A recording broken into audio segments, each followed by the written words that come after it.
Nathaniel Carter stepped out of his black Cadillac and adjusted the collar of his simple shirt.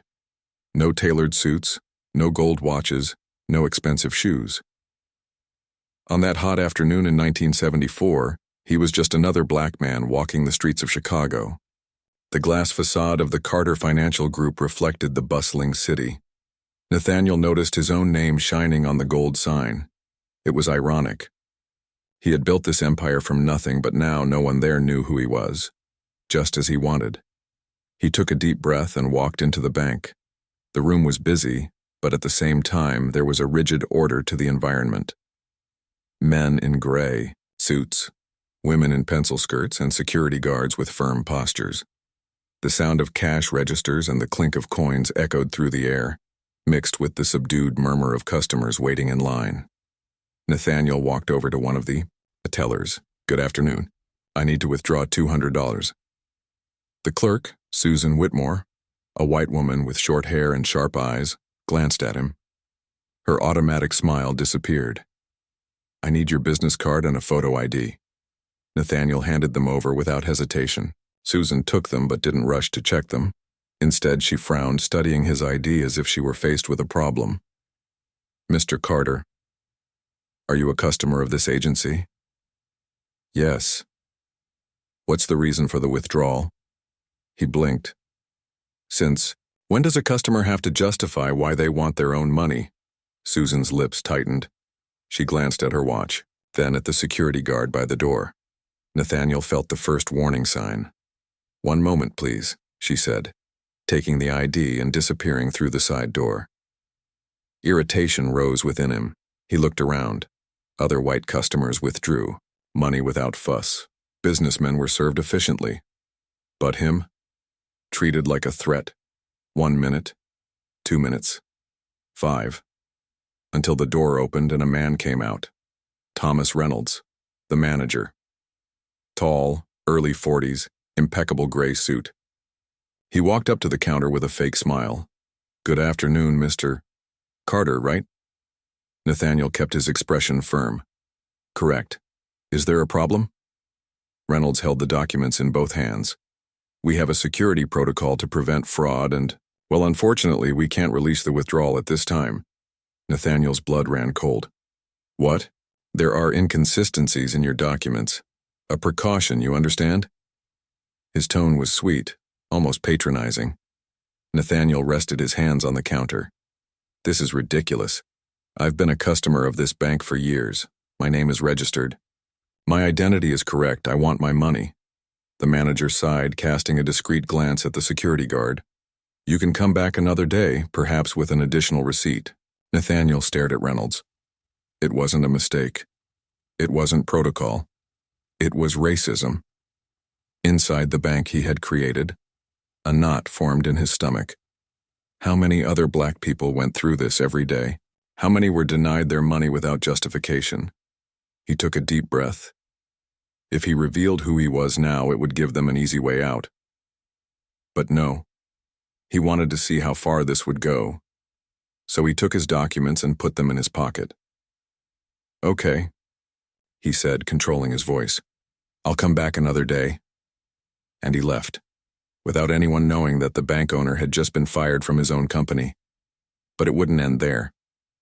Nathaniel walked out of the bank with firm steps, but his blood was boiling in his veins. The cold Chicago wind bit his face, but he barely felt it. He had just been treated like an intruder in the company he had built. He crossed the street and entered an inconspicuous coffee shop. He chose a table near the window from where he could see the entrance to Carter Financial Group. He ordered a black coffee and pulled a notebook from his pocket. On it, he scribbled 3 names.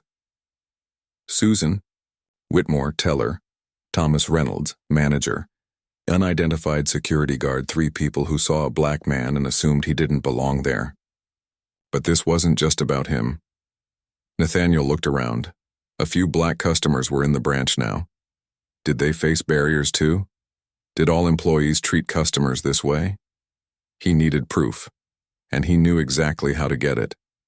An unexpected help. If you're treating this bank like this, you've either lost a lot of money or you want to bring someone down inside. Nathaniel looked up. Mary Collins stopped in front of him, throwing a coat over her shoulder. Brunette, straight, haircut to chin-length sharp eyes, a journalist for the Chicago Tribune, and someone he hadn't seen in years. So Carter? A millionaire CEO drinking coffee alone in an ordinary neighborhood? That's rare. Nathaniel smirked. You always pay attention where no one else does, huh? She pulled out a chair without waiting for an invitation. It's my job, and knowing you, I know you're not here by chance. Nathaniel took a sip of coffee and slid the declined withdrawal card across the table. Mary took the paper, read it, and raised an eyebrow. You tried to withdraw money from your own bank and they denied it? Like any other black man would. He crossed his arms. But any other black man can't solve this problem like I can. Mary was silent for a moment, then she gave a small smile. What are you up to, Carter? Nathaniel looked at the bank again. I want to find out if this was an isolated incident or if there's something bigger going on. Mary leaned back in her chair, twirling her debit card between her fingers. I can help you. I have sources who have reported banking discrimination, but I've never been able to find concrete evidence. If there's something systematic going on at Carter Financial, we can expose it. Nathaniel shook his head. Not yet. If we go to the media now, they'll just paint this as a branch error. I need to know if it's a system-wide problem. Mary studied his face for a moment. You want to take down your own bank? Nathaniel didn't blink. I want to fix what's mine, Mary chuckled softly. Then let's find out the truth.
Nathaniel walked out of the bank with firm steps, but his blood was boiling in his veins. The cold Chicago wind bit his face, but he barely felt it. He had just been treated like an intruder in the company he had built. He crossed the street and entered an inconspicuous coffee shop. He chose a table near the window from where he could see the entrance to Carter Financial Group. He ordered a black coffee and pulled a notebook from his pocket. On it, he scribbled 3 names. Susan, Whitmore, teller, Thomas Reynolds, manager, unidentified security guard, 3 people who saw a black man and assumed he didn't belong there. But this wasn't just about him. Nathaniel looked around. A few black customers were in the branch now. Did they face barriers too? Did all employees treat customers this way? He needed proof, and he knew exactly how to get it. An unexpected help. If you're treating this bank like this, you've either lost a lot of money or you want to bring someone down inside. Nathaniel looked up. Mary Collins stopped in front of him, throwing a coat over her shoulder. Brunette, straight, haircut to chin-length sharp eyes, a journalist for the Chicago Tribune, and someone he hadn't seen in years. So Carter?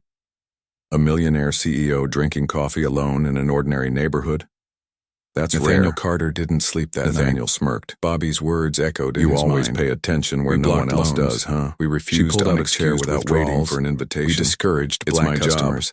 And knowing all of this was happening inside the bank he built. Nathaniel took a sip of coffee and slid the declined withdrawal card across the table. Policy, Mary took the paper, around for long, read it, and raised an eyebrow. The plan begins. The next morning, tried to withdraw money from your own Mary met in a discreet coffee shop away from the watchful eyes of any Carter financial employees. His arms. Reynolds doesn't act alone. Black man can't solve this problem like I can. Her coffee. If Mary this practice has been going on for years, then she gave more people involved. Nathaniel nodded. What are you up to, Carter? We need hard evidence. Nathaniel looked at the bank again. Something I can use to put him away before he gets suspicious. If this was an isolated incident. Mary leaned her elbow on the table going on. Mary leaned back in her chair. Fire him, twirling her debit card let out a short laugh. I can help you. If I do this without an official reason, he'll become a victim who have reported banking discrimination on good white employees. But I've never been able to find concrete evidence. Then there's something systematic going on at Carter Financial. That's when Nathaniel had the idea. Nathaniel shook his head. He picked up the phone and dialed a number. If we go to the media now, they'll just paint this as a branch error. Undercover client. I need to know if it's a system-wide problem. A few hours later, a man walked into the Carter Financial branch. His name was Joseph Turner, a black war veteran. Didn't blink. Father of two. I want to fix what's mine, Mary. He worked as a mechanic in a working-class neighborhood. Let's find out the truth. Nathaniel had recruited him to test the bank. Joseph walked up to the teller and asked for a withdrawal. The same amount Nathaniel had tried to withdraw days earlier.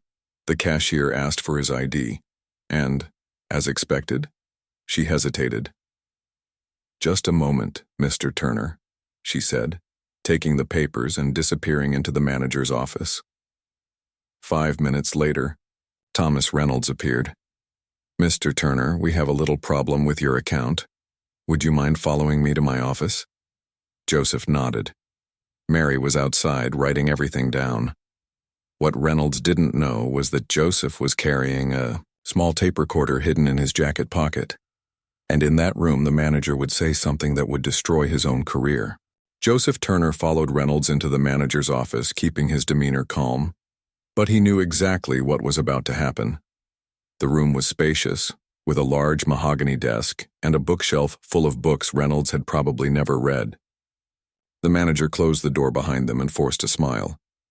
Mr. Turner, there are a few additional checks we need to do before we can release your withdrawal. Joseph frowned. I've already submitted my documents. What's the problem? Reynolds folded his fingers on the table. You understand that large transactions need to go through a more rigorous process. It's just a security procedure. Joseph kept his gaze fixed on him. So, what do I need to do to receive my own money? The manager took a deep breath, choosing his words carefully. You work as a mechanic, right? Joseph nodded. That's right. The bank has a responsibility to ensure that the funds moved by our customers are of legitimate origin. Joseph felt his blood boil.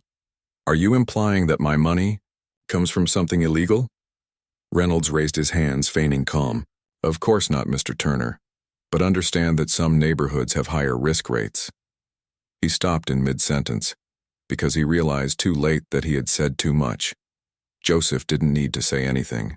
The recording was already made. Nathaniel's move that same night. Nathaniel and Mary listened to the recording in the small newspaper office.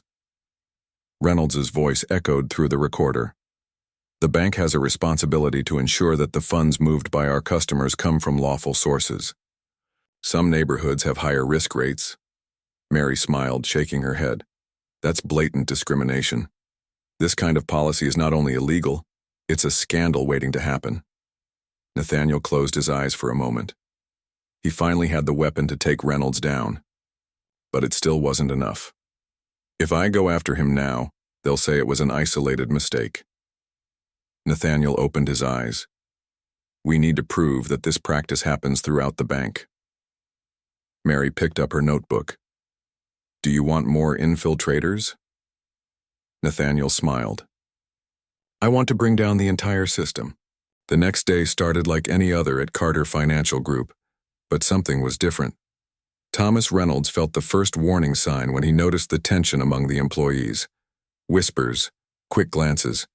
He knew that when a bank started to smell trouble, people smelled it before the explosion. He called Susan Whitmore, the teller. Did anything strange happen yesterday? Susan hesitated. A man named Joseph Turner came to withdraw money. I asked for his ID. Everything was normal, but... She lowered her voice. After you called him into your office, I saw a journalist standing in front of the bank watching. Reynolds felt a shiver run down his spine. Journalist? Yes. A woman. Brunette. Short hair. His blood ran cold. Mary Collins. He closed the office door and rubbed his face. Did anyone else suspect anything? Susan hesitated. Well, the security guard said that Nathaniel Carter himself was here a few days ago. He tried to withdraw money and was denied. Reynolds's eyes widened. Nathaniel Carter, the owner of the bank. For a second, his mind froze. But then he understood. Nathaniel and Mary were investigating, and if Carter was behind this, it meant Reynolds was finished. The defense move. There was no time to waste. Reynolds picked up the phone and dialed an internal number. This is Thomas Reynolds. I need an urgent meeting with the board of directors. The operator hesitated. About what, sir? Reynolds clutched the receiver. About the survival of this bank. If Nathaniel wanted war, he was ready to fight. Thomas Reynolds was no fool.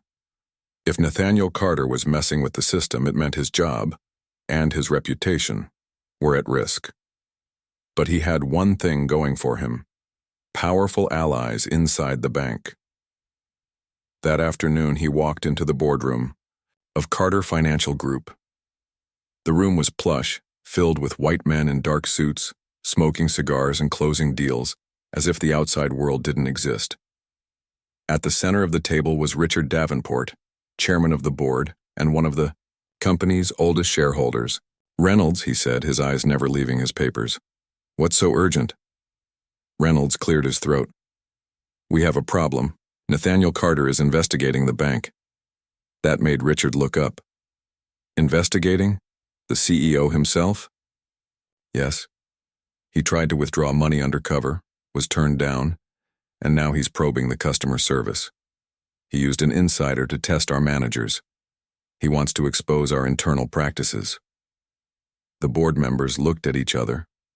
A murmur of concern filled the room. And what exactly does he want to expose? Richard asked. Reynolds knew he had to choose his words carefully. He believes we have a discriminatory policy against black customers. Silence. Then Richard chuckled softly. And we don't? Reynolds hesitated. Officially, no. But Richard stubbed out his cigar in the silver ashtray and leaned forward. What Carter doesn't understand is that business isn't about fairness. It's about control. He wants to play the hero, but if he messes with the system too much, he'll bring down his own empire. The other members nodded. So what do we do? One of them asked. Richard smiled. Simple. We make him the problem. Reynolds didn't get it right away. What do you mean? Richard folded his fingers on the table. Spread the word that Carter is putting the bank at risk with his radical ideas. Tell him he wants to change everything, that he's making baseless accusations. Create uncertainty among investors. If we undermine his image, we can drive him away before he drives us away. Reynolds smiled. An inside job. Exactly. And in that moment it became clear. Nathaniel Carter wasn't just fighting a racist manager. He was facing an entire machine that wanted to see him fall. Nathaniel Carter walked into the Carter Financial Group headquarters, feeling the weight of danger in the air. He was familiar with the discreet glances of the employees, but now they were different. Whispers, cautious movements. Something was wrong. He went straight to his office.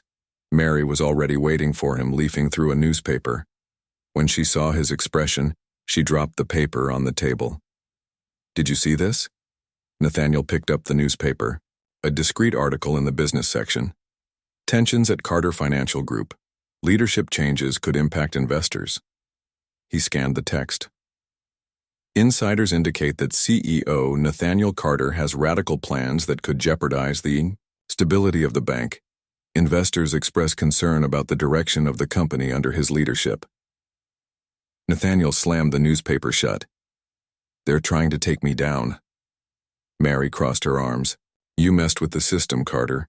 Now the system is fighting back. Nathaniel sat down, rubbing his chin.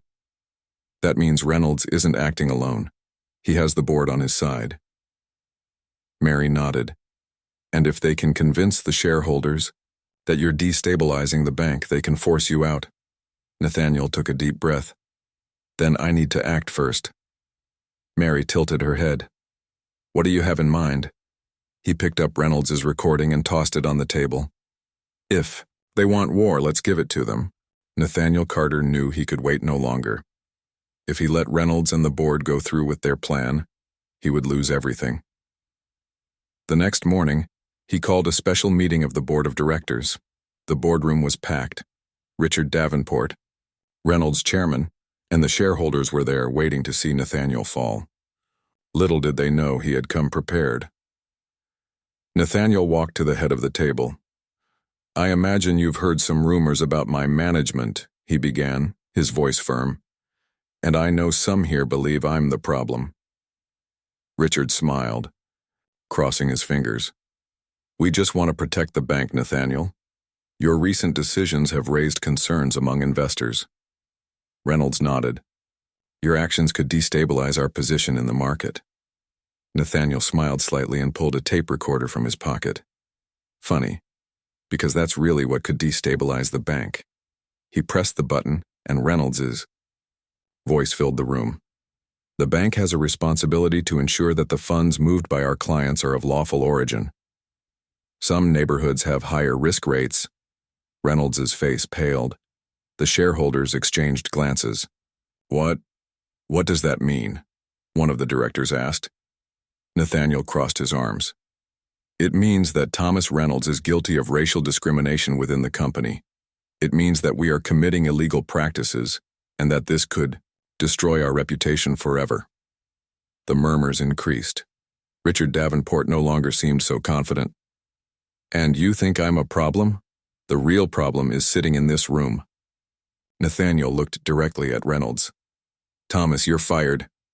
Reynolds stood up abruptly. You can't do that. Nathaniel smiled. I'm the CEO. I can, and I just did. Richard still tried to argue. This could damage our image. Nathaniel picked up the newspaper with the false article about him and threw it on the table. You tried to destroy me, but I am Carter on this bench. Silence. Finally, one of the directors spoke. We need to distance ourselves from this. Carter is right. Reynolds needs to leave immediately. The others agreed. Reynolds, shaking with anger, picked up his things and left the room in defeat. Nathaniel Carter had won, but he wasn't done yet. Thomas Reynolds was out, but Nathaniel Carter knew that wasn't enough. If Carter Financial Group was going to continue to operate on the same principles, only another man would take Reynolds' place, and the cycle would continue. He had to change the system. The next morning, he called a press conference. Mary Collins was in the front row, her notebook ready. Other journalists waited anxiously. Nathaniel stepped up to the podium. Carter Financial Group was born with the promise of being a bank for everyone. But recently, I learned that promise has been broken. The cameras flashed. We have identified discriminatory practices within the company, preventing black customers from accessing the same services as other customers. A murmur began among the reporters. As CEO, my responsibility is not to hide this, it's to fix it. Mary smiled, wryly. Starting today, we are implementing a new transparency policy. All employees will undergo anti-discrimination training, and any racist practices will be punished with immediate dismissal. The room erupted in questions. Mr. Carter, couldn't this undermine investor confidence? Nathaniel looked directly at the reporter who asked. If investors want a bank that discriminates against its customers, I don't want their money. There was complete silence. Mary wrote it all down with a satisfied smile. Nathaniel stepped down from the stage. Good move, Carter, she said, catching up with him. He smiled. I don't play games, Mary. I change the rules of the game. And as he walked out, he felt for the first time that the bank he had built finally belonged to him, because now it belonged to everyone. The end.